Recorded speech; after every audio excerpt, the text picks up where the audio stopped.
Okay, U12 Global Politics. Today, I'm going to be talking you guys through terrorism, and we'll be focusing on the key terms and the causes. So let's get started.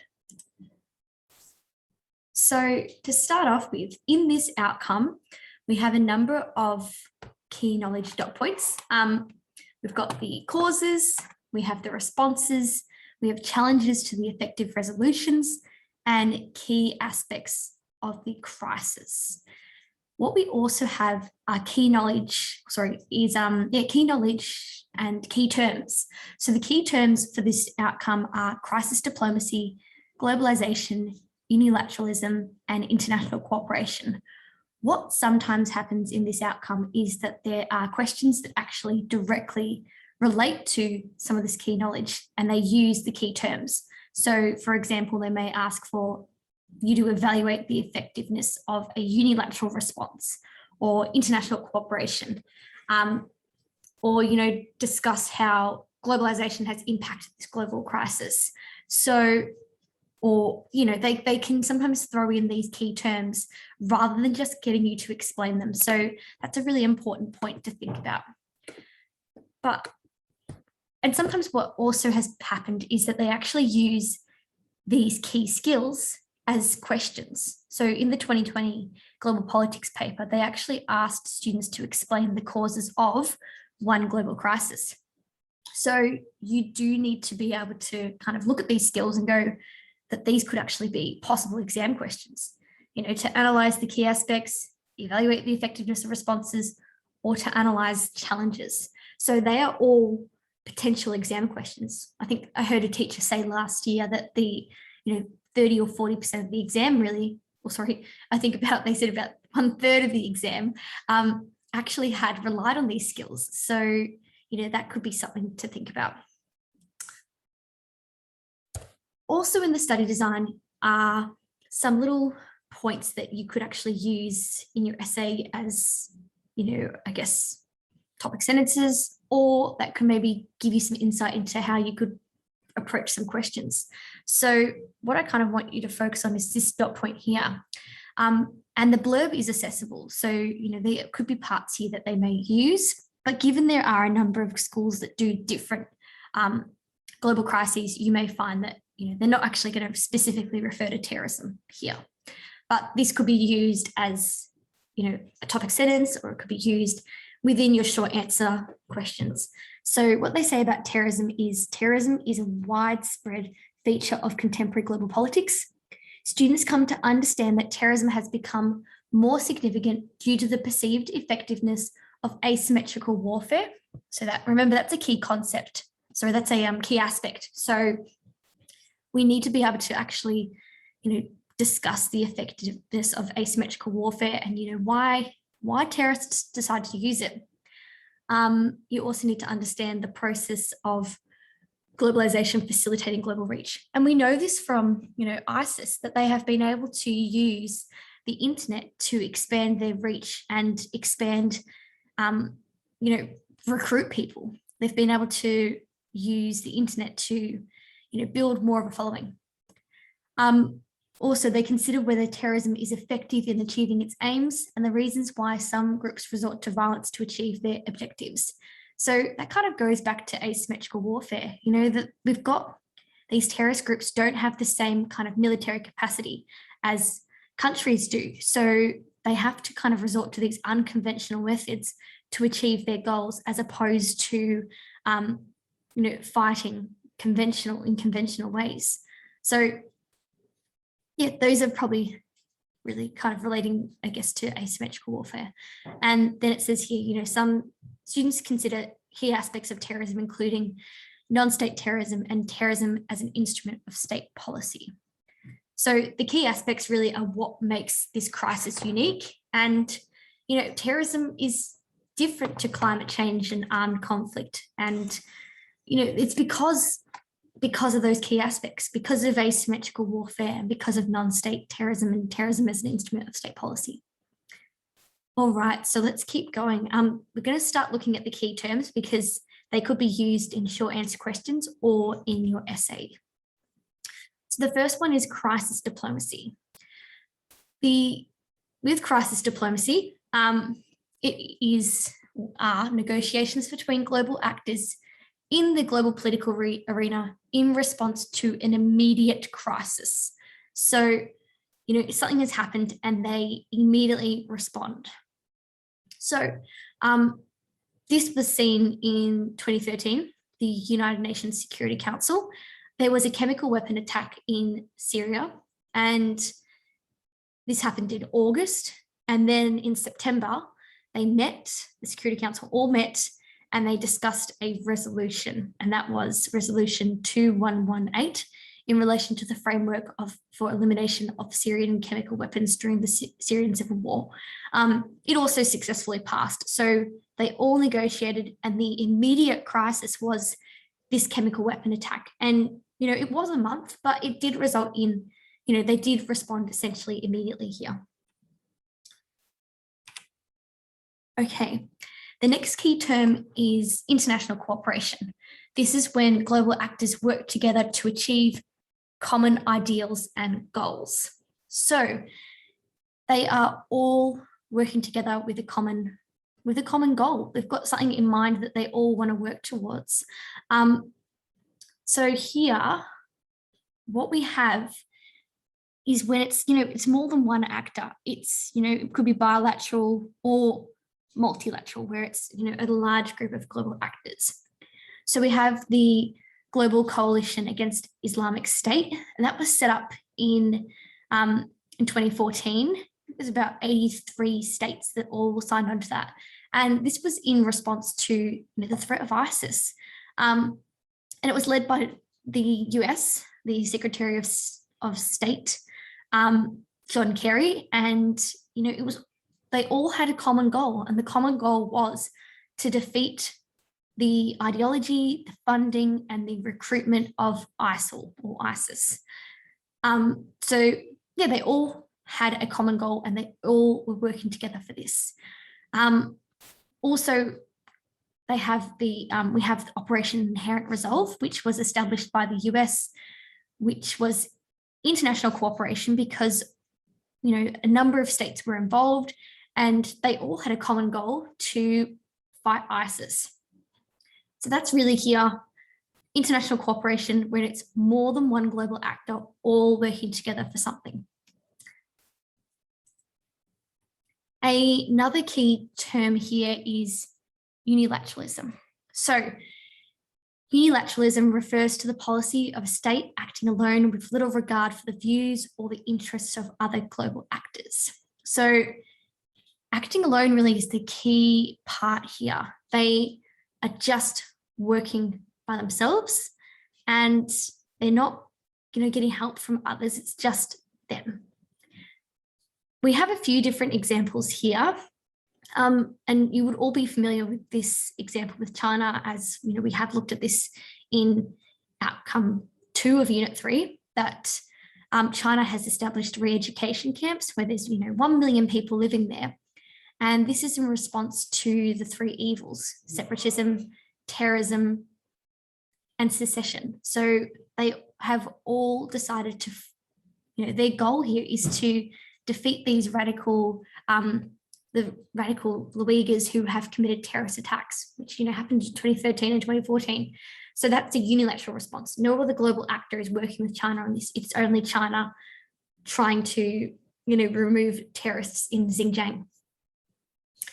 Another response that we have talked about is in the Philippines. We have when the Filipino government fought against the ASG, and that battle really lasted, I think from memory, about 60 days, and they were all, they worked by themselves. It wasn't other global actors coming in and fighting with them. It was the Philippines versus the AST. So it was a unilateral response. They were just acting by themselves. Given it does say with little regard for the views or the interests of other global actors, I think a good link to that really would be the re-education camps, because, the international community don't approve of it. There's been criticism, and we've started to now see sanctions against China. So we could say here that these re-education camps have actually, there's no regard. China hasn't cared about what the international community have said about them for this. Okay, our final key term here is globalization. If we were to link globalization to any of our, climate change or terrorism, I would say it works really well with terrorism. And we have a lot of specific examples of how. So as we know what the definition of globalization is, because it really has come about and has appeared throughout this entire course. So it refers to the acceleration and intensification of exchanges of goods, services, labour, and capital which promote global interdependence. But the part that really relates strongly to ISIS and to terrorists is communication and technology. Terrorist organisations have been able to thrive because of globalisation. This increased interconnectedness, the borders dissolving, it has resulted in them being able to communicate more with each other and actually, travel more freely and spread their ideas. So to give you some more ideas here of how, well, the internet and social media have provided publicity for the groups. So, on the internet, we have been able to, they have had websites where they've been able to share some of their propaganda, like the beheadings or photos of them relaxing and being in a brotherhood. So that's how they've been able to publicize what they're doing, which can, with people that, aren't attracted to this, create fear and, may result in some sort of action. It's also provided an ability for recruitment. Having social media has allowed them to be able to recruit people. We've seen around, I think it's roughly 40,000, between 30 to 40,000 foreign fighters have, from over 100 countries, have left their home country and have joined. Social media has been able to help attract support and recruitment. It's also been helpful for them to finance their cause. So they may have been able to get backers from people and people backing them. And going back to the social media, they, in 2014, there was on Twitter between 46,000 to 90,000 Twitter accounts. And then, in 2019, it was found on TikTok. So they have been able to use mainstream platforms. Obviously now they have kind of, when accounts do appear, they do get taken down. They have gone to the dark web and have gone to other platforms to, publicize their propaganda. So those are probably the negative things related to terrorism and how globalization has enhanced them. However, on the other hand, globalization has actually, allowed international efforts. It has allowed cooperation between states. So, it can actually aid them. It can be good for the international community. So we have here a situation where the international community have been able to cooperate and work together. And we've seen this with, the Global Coalition Against Islamic State, that was set up by John Kerry in 2014 with 83 states. We have now started to see, because of globalization, global work, states cooperating with each other. And I think this quote from the Secretary General, Antonio Guterres, actually does help emphasize this. He says, in a world in which all problems are global, there is no way countries can handle issues by themselves. We need global responses. So, here we need to work together. Globalization has now allowed us to be interconnected, so we must respond to these issues together. That's why it's a global issue. So those are the key terms. It is important to be familiar with them because they could link back to some of the other key knowledge of the study design. Okay, so I thought it'd be good to first start off with what is terrorism, because there isn't really an international definition of terrorism. There is a definition of it.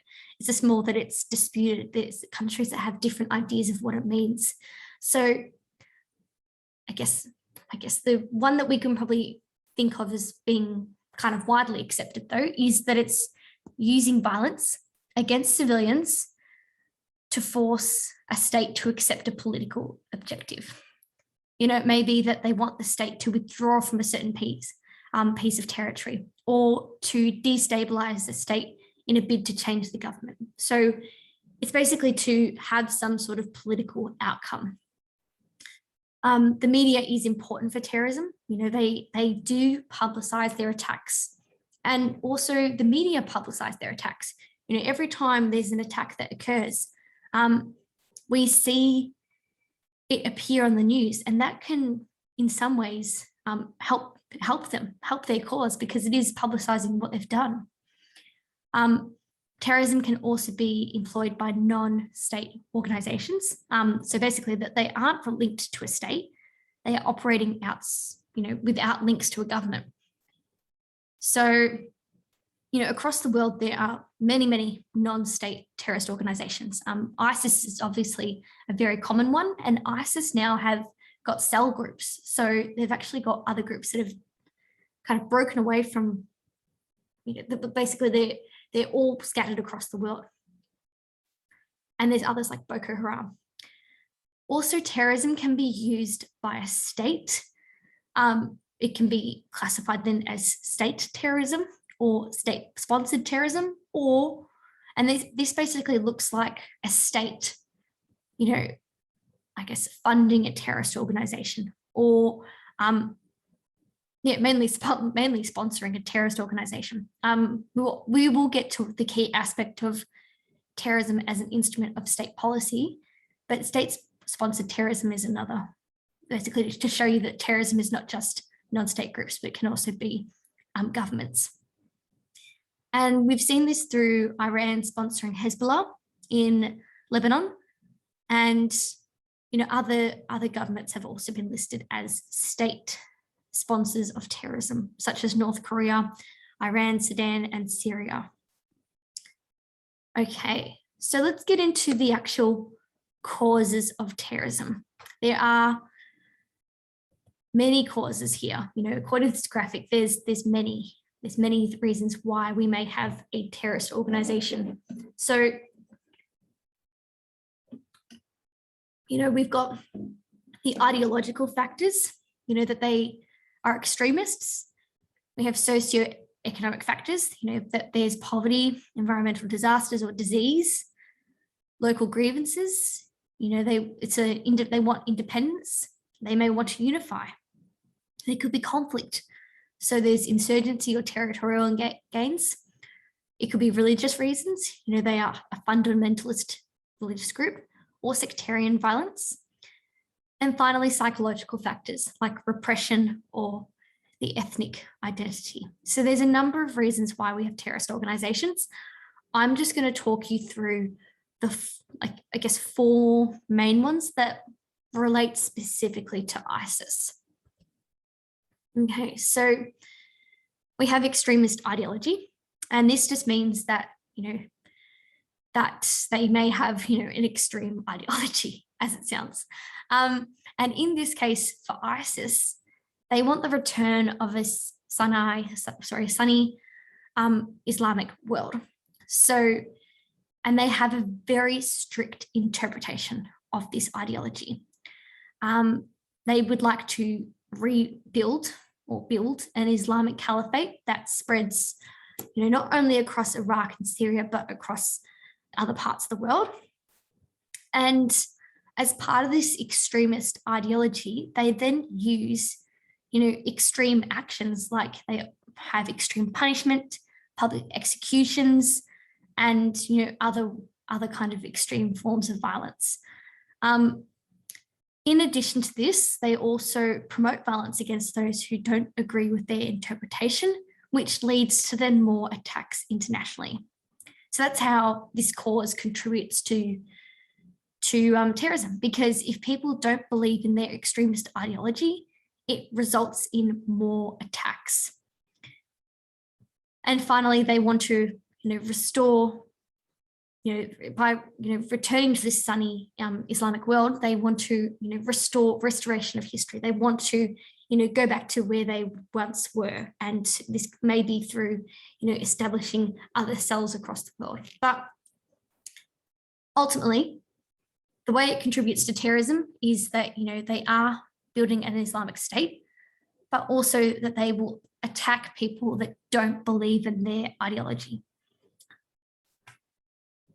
Okay. Another reason why we may have terrorism is because of disenfranchisement. So basically, people that don't belong are maybe compelled to join. Marginalized groups of people may actually, join this group because it does give them a sense of belonging. Since really the rise of ISIS, there's been 31,000. Stats do differ. It could be, between 30 and 40,000 foreign fighters have left and have joined Syria and Iraq to join the caliphate. So they have been targeted through propaganda and appealed to, resulting in them joining the cause for ISIS. What happens when they, these foreign fighters join, because it's posed to them as an opportunity for a brotherhood or to be part of something. And we saw this in the Philippines, in the Mindanao insurgency, when foreign fighters, left from Indonesia and Malaysia to join the fight in the Philippines. Marginalized groups of people, young men who felt that they didn't actually belong, joined. So this sense of belonging contributes to terrorism because, terrorist organizations appeal to these groups of people to get them to join, and that's really how it contributes to the cause of terrorism. By having these marginalized groups of people who don't feel like they belong, these terrorist organizations will appeal to them. We have also territory, as a cause of terrorism. And we've seen this through Islamic State. They want to build an Islamic caliphate. That's their main goal. And they did actually succeed in this. In 2015, they captured over 88,000 square kilometers of territory in Iraq and Syria. They controlled 8 million people. They did at one point have territory which allowed them to have this caliphate and have control. Also in 2017, they did establish a caliphate in the Mindanao. I keep on saying Mindanao, but I can't probably say it right. But anyway, in 2017, they did have a caliphate. They did, they were waving the flag. The Philippines had lost control of this certain area. They did have territory and therefore were able to have this caliphate. They also now have cell groups which have, that are operating in other parts of the world.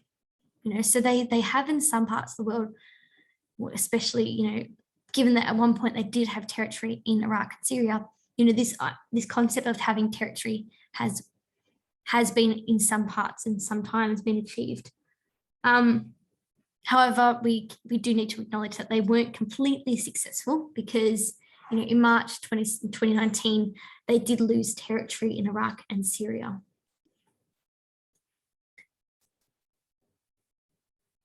Now, we have obviously gone over now the key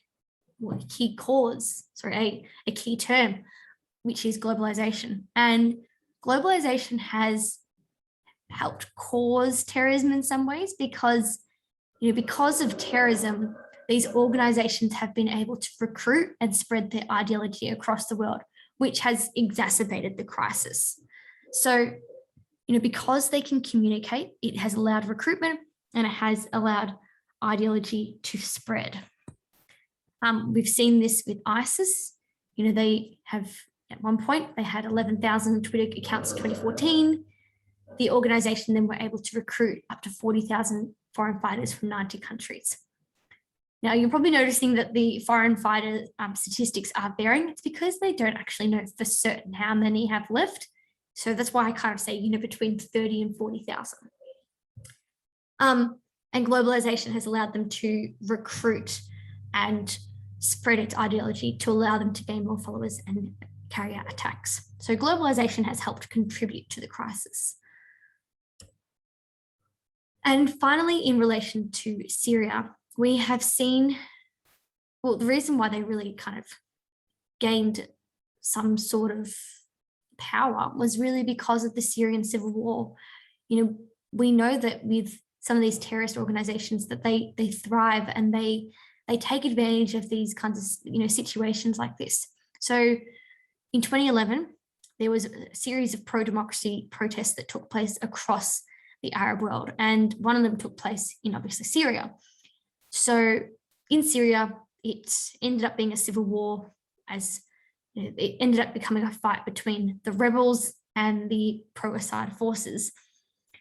Now, after this, ISIS kind of took advantage of this, and they took advantage of this country that was now in a civil war and decided then to establish a caliphate.